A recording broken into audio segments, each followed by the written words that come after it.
கிருஷ்ணகிரி மாவட்டம் ஓசூரில் கிருஷ்ணகிரி நாடாளுமன்ற தொகுதி அதிமுக வேட்பாளர் அறிமுக கூட்டம் நடைபெற்றது. தனியார் திருமண மண்டபத்தில் நடைபெற்ற இந்த கூட்டத்தில் அதிமுக துணை பொதுச் செயலாளரும் முன்னாள் அமைச்சருமான KP முனுசாமி பங்கேற்று வேட்பாளரை அறிமுகம் செய்து வைத்து கட்சி நிர்வாகிகள் மற்றும் பொதுமக்களிடையே பேசினார். அவர் பேசும்போது பிஜேபிக்கும் அதிமுகவுக்கும் கள்ள உறவு இருப்பதாக ஸ்டாலின் விமர்சிக்கிறார். நாங்கள் கள்ள உறவு வைக்கவில்லை, நீங்கள் தான் பிஜேபியுடன் கள்ள உறவு வைத்துள்ளீர்கள். முதலமைச்சராக பதவியேற்ற பின்பு பிரதமர் மோடி தமிழ்நாட்டுக்கு வந்தபோது கோ பேக் மோடி என்று ஸ்டாலின் கூறியதோடு கருப்பு கொடியும் காட்டினார். ஆனால் 2 ஆண்டுகள் கழித்து தற்பொழுது வெல்கம் மோடி என்று கூறி ரத்தின கம்பளம் விரித்து வரவேற்கிறார். 2 ஆண்டுகளில் என்ன ஆயிற்று? கோ பேக் மோடி என்ற மோடியை வெல்கம் என்று சொல்லும் ஸ்டாலின் தான் ஏதோ ஒன்றில் மாட்டிக்கொண்டிருக்கிறார். மேடைகளில் ஏதோ பேசுகிறார். உள்ளூர் அவருக்கு பயம் இருக்கிறது. மீண்டும் ஏதாவது பிரச்சனை வந்தால் சரணடைந்து விடுவது என்ற பயம்.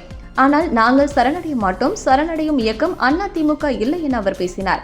இந்த கூட்டத்தில் முன்னாள் அமைச்சர் B. பாலகிருஷ்ண ரெட்டி, கிருஷ்ணகிரி சட்டமன்ற உறுப்பினர் அசோக் குமார் உள்ளிட்ட கட்சி நிர்வாகிகள் மற்றும் தொண்டர்கள் கலந்து கொண்டனர்.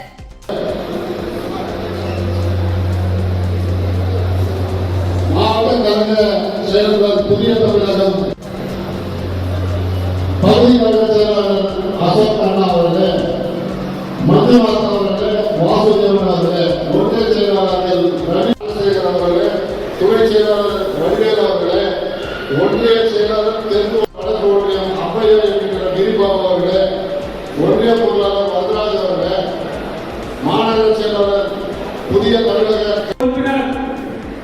அவர்களுக்கு ஆசிரியரும் எனக்கு உறுதுணையாக இருந்த கிருஷ்ணகிரி மேற்கு மாவட்ட செயலாளர் பிஜேபிக்கு கள்ள உறவு, நாங்கள் கள்ள உறவுலையா? ஸ்டாலின், நீதான் கள்ள உறவு. நீ முதலமைச்சராக என்ன பண்ண? எடப்பாடி மோடி வரும்போது